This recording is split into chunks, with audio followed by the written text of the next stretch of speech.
पहले तो variation depict करने के लिए सेंट्रल टेंडेंसी का हिसाब किताब दिया गया। सेंट्रल टेंडेंसी का मतलब डेटा अगर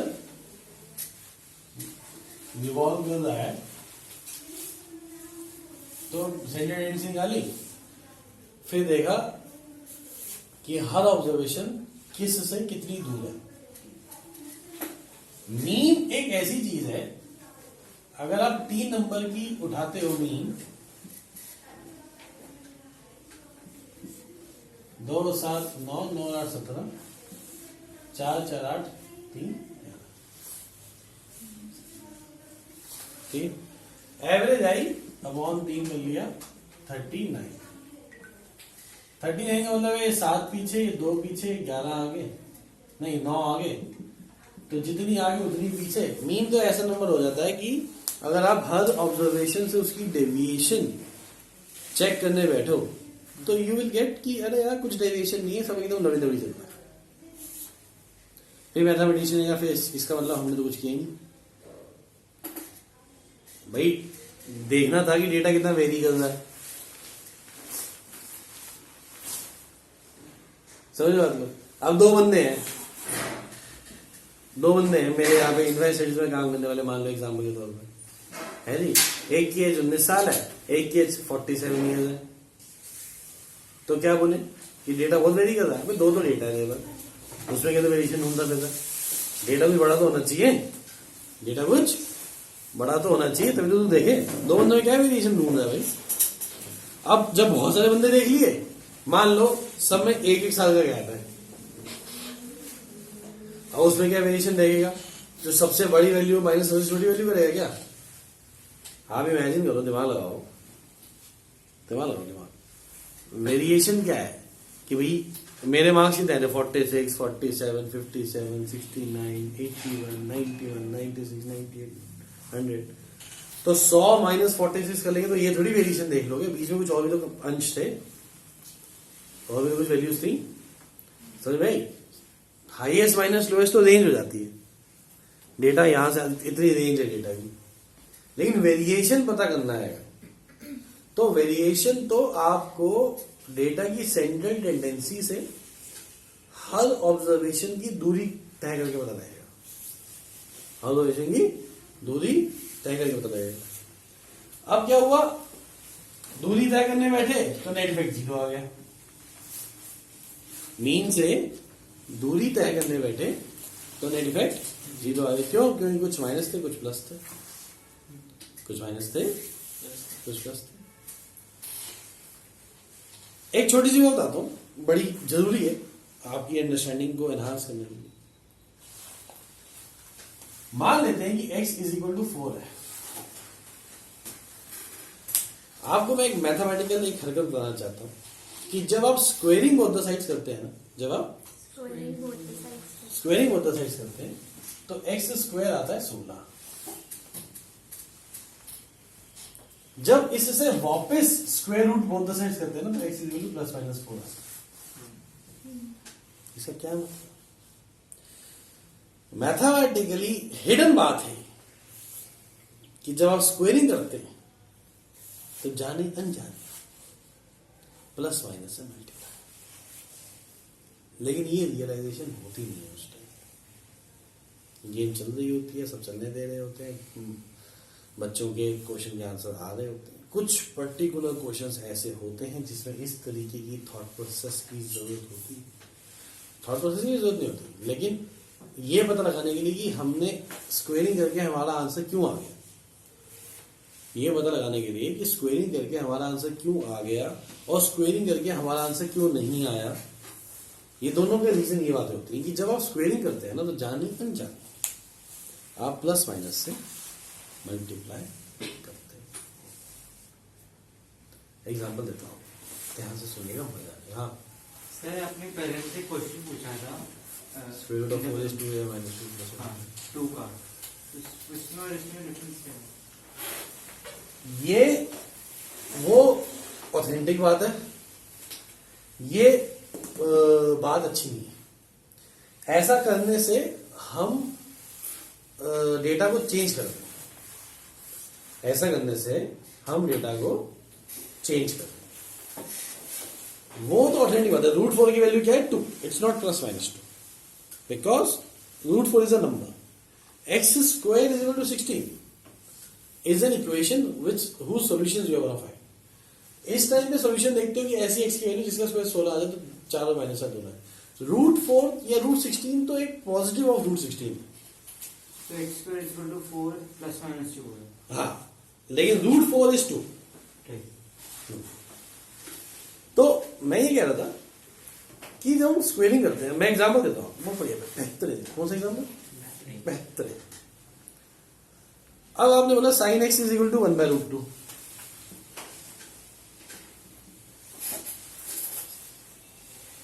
ठीक है, तो साइन एक्स अगर साइन एल्फा है तो x is equal to n pi plus minus 1 to the power n alpha है। लेकिन साइन स्क्वायर एक्स अगर साइन स्क्वायर एल्फा है तो x is equal to n pi plus minus alpha है। क्यों? क्योंकि जब आपने इसके सॉल्यूशन ढूंढने का प्रयास किया तो जो हमारा ये चीज बनाने का एक तरकीब थी वो ये थी कि आफ्टर स्कूल टू कॉलेज हमारे को यहां पे रुकना है। तो यहां से उठ जाए तो बढ़िया, लेकिन ऑड मल्टीपल्स ऑफ पाई आता है तो उसको वापस चलना पड़ेगा। ये आइडियोलॉजी से ये फॉर्मूला बना, ये आइडियोलॉजी से ये फॉर्मूला बना। लेकिन जो स्क्वायर है तो ये भी सोल्यूशन, ये भी सोल्यूशन, ये भी सोल्यूशन, ये भी सोल्यूशन, माइनस का भी प्लस हो जाएगा, प्लस का भी प्लस हो जाएगा। तो यहां पे आने के बाद आगे जाए तो भी सोल्यूशन, वापस जाए तो भी सोल्यूशन, यहां पे रुकने के बाद आगे जाए तो भी सोल्यूशन, वापस आए तो भी सोल्यूशन।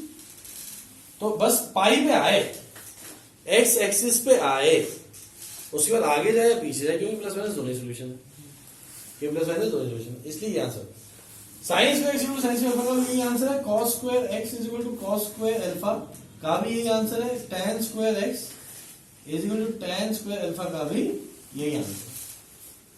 क्यों? क्योंकि अब उसको उसने आंसर स्क्वायर के हिसाब से देना है। जो उसने आंसर स्क्वायर के हिसाब से देना वो प्लस के लिए भी एप्लीकेबल है, माइनस के लिए भी एप्लीकेबल है। चारों के चारों कोऑर्डिनेट उसके लिए ट्रू है। समझ में आई? तो साइन एक्स अगर रूट 1/√2 है, इधर देखेंगे तो एक्स की value n pi plus minus 45 degree है। Plus minus value plus minus 1 to the power n 45 degree. लेकिन ये अगर स्क्वेयरिंग कर दूं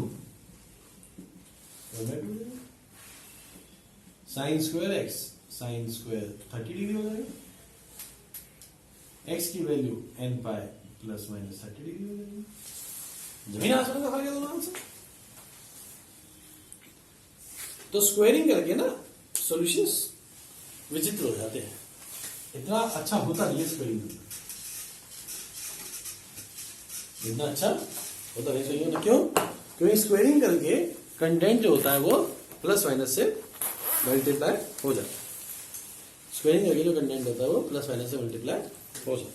सर अभी आप पहले को बोल रहे थे कि √4 का आंसर 2 2 है। होगा, प्लस माइनस 2 नहीं होगा, क्योंकि अभी आपने जो एग्जाम्पल दिया था उसमें तो आपने बोला था कि अगर एक्स स्क्वायर 16 है तो दोनों साइड रूट करेंगे तो प्लस माइनस 4 आएगा नहीं अभी बोलने दे। तो प्लस माइनस 4 आएगा, तो फिर वही चीज इसमें क्यों इम्प्लाई होती?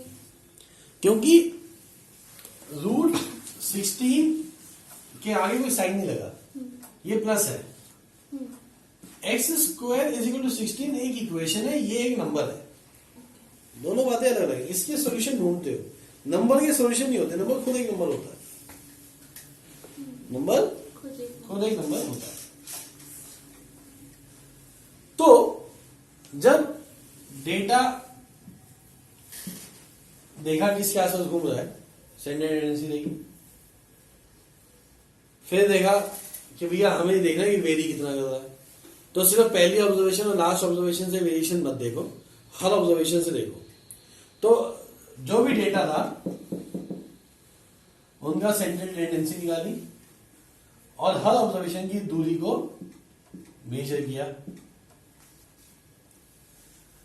एवरेज अगर सेंट्रल टेंडेंसी थी तो वेरिएशन 0 आ गया कि सेंट्रल टेंडेंसी तो वेरिएशन 0 आ रहा है, क्योंकि एवरेज का कंसेप्ट ही वही है।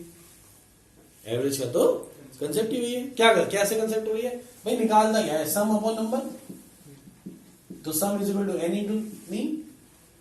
तो इसमें मतलब इतनी बारी यही चीज ऐड कर दोगे तो वही सम आएगा जो सम आना चाहिए। तो इसका मतलब है कि हर ऑब्जर्वेशन की जगह अगर मैं वही चीज फीड इन कर दी तो टोटल में फर्क नहीं पड़ेगा। टोटल में फर्क क्यों नहीं पड़ेगा, क्योंकि जहां पे अभी मैंने एग्जांपल लिए थे 32, 37, 48, ये था ना एग्जांपल 9, 17, एवरेज आगे 39, इसकी जगह 39 डाल दोगे तो भी तो टोटल यही आएगा। 39 3 से 117 होता है, तब डिवाइड करके वो आया।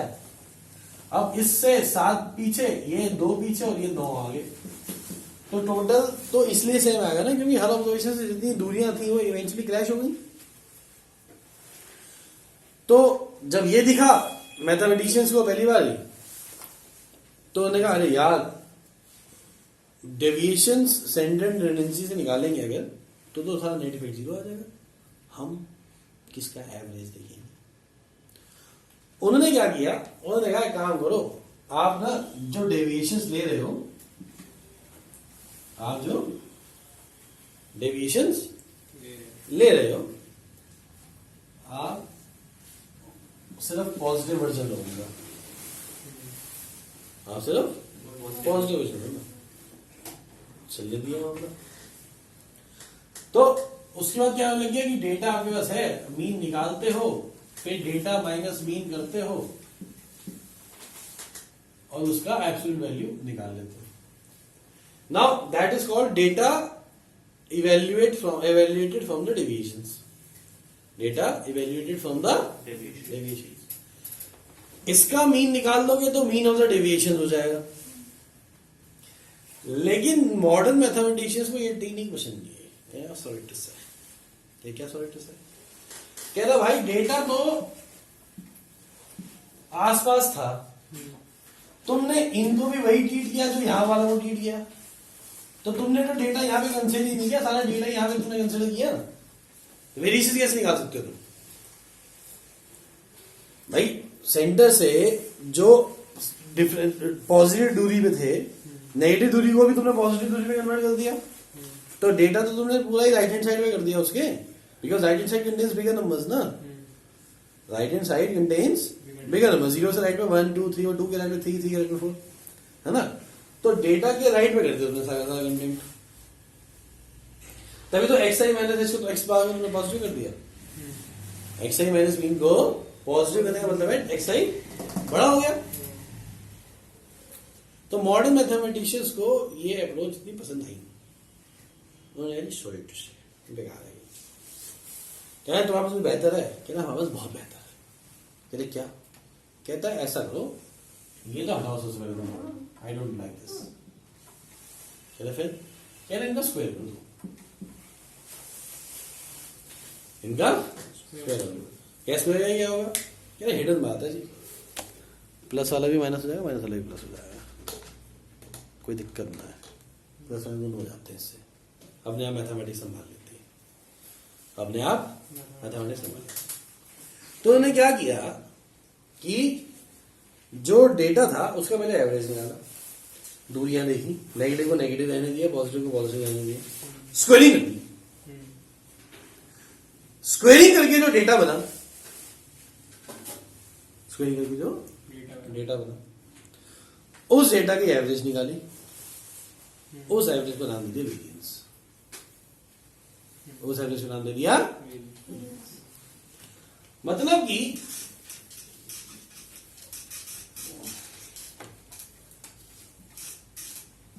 Step 1, they find this. Step 2, they find this. Step 3, they did this. Step 4, they sum this data and divided the number of observations. They added up this data. बहुत अच्छे से ठीक था। This is variance. आधे लाख का square. फिर किसी ने बोला भाई ये तो वो है, क्या कह रहे तुम, ये तो स्क्वायर्ड है, यार इसका अंडर लगा दे, स्टैंडर्ड डिवीजन आ जाएगा, क्या दिक्कत है यार? ये तो बहुत गंदा नहीं आएगा। मैथमेटिशियन ने बोला ये तो बहुत गंदा आएगा। मीन कौन सा साला एकदम रसगुल्ले की तरह आता है? कोई 29.35 आएगा, 31.24 आएगा, कुछ भी आ सकता है। कुछ तो नॉन टर्मिनेटिंग रिपीटिंग आते हैं भाई। आप अपॉन करके तो निकाल रहे हो। अगर नंबर ऑफ ऑब्जर्वेशन 31 हो तो डेटा कैसा होगा? 31 से डिवाइड करो, कैड़ा सा नंबर देगा। तो तुम वो कैड़ा सा नंबर हर किसी से माइनस करोगे, तो उस जो कैड़ा सा आंसर आएगा उसका स्क्वायर करोगे, पागल हो जाओगे। यही करते रहोगे यार। रुक जा, इसका भी हल है हमारे पास। यार रुक जा, इसका भी हल है हमारे पास। यार क्या आप सुनो, क्या क्या लगा?